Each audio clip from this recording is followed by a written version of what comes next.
আসসালামু আলাইকুম। আপনাদের সবাইকে স্বাগতম জানাচ্ছি ঈদ আয়োজনে আরেকটি রেসিপি দেখার জন্য। আশা করছি সবাই অনেক ভালো আছেন। আজকে করে দেখাবো শাহি ডিমের কোরমা। আপনারাও আমার মতো করে দেখেন, আশা রাখছি ভালো লাগবে। ভালো লাগলে কিংবা আপনাদের পছন্দের আরও রেসিপি পেতে আমার চ্যানেলটিকে সাবস্ক্রাইব করতে ভুলবেন না। পাশে থাকা বেল আইকনটিকে ক্লিক করে নেবেন, যাতে করে নতুন ভিডিও আপলোড দেওয়ার সাথে সাথে আপনারা নোটিফিকেশনের মাধ্যমে জেনে যান। তো এখন কি কি লাগবে ডিমের কোরমা তৈরি করার জন্য তা দেখিয়ে দিচ্ছি।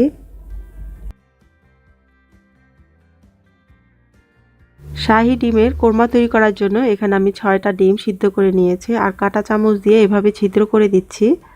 আর কিংবা আপনারা চাইলে ছুরি দিয়ে কেটেও দিতে পারেন, এতে করে মশলাগুলো ঢুকবে আর ভাজি করার সময় এগুলো ফুটে উঠবে না।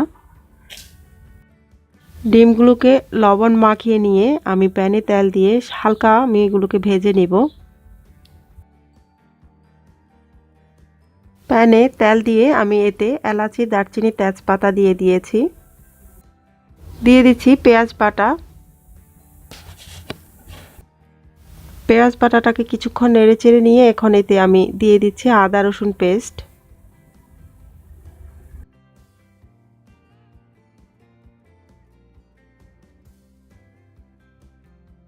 দিয়ে দিচ্ছি টক দই। টক দই দিয়ে মিশিয়ে নিব।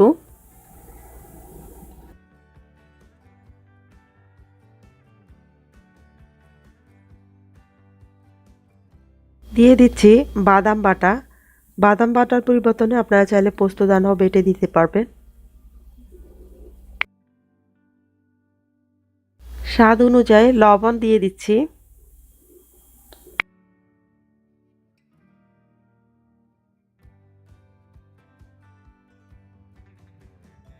দিয়ে দিচ্ছি এখানে ধনিয়া আর মরিচ গুঁড়া।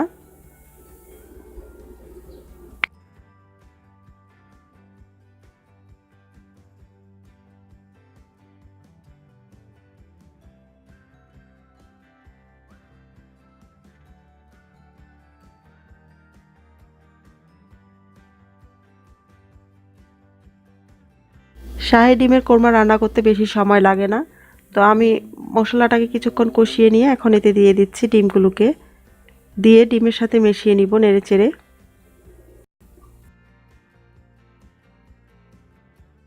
দিয়ে দিচ্ছি কাঁচা মরিচ।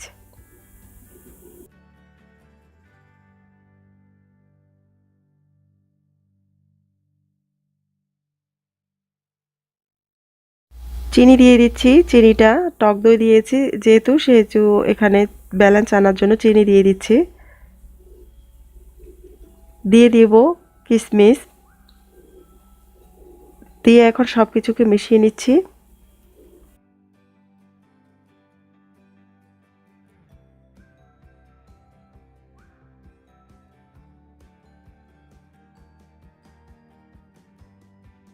এখন সব কিছুকে নেড়েচেড়ে মিশিয়ে নেওয়া হয়ে গেলে 3 মিনিটের জন্য ঢাকনা দিয়ে ঢেকে দিব।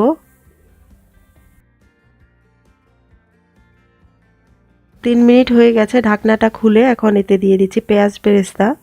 পেঁয়াজ বেরেস্তা দিয়ে নেড়েচেড়ে মিশিয়ে নিয়ে এরপরে চুলার আঁচটাকে বন্ধ করে দিব।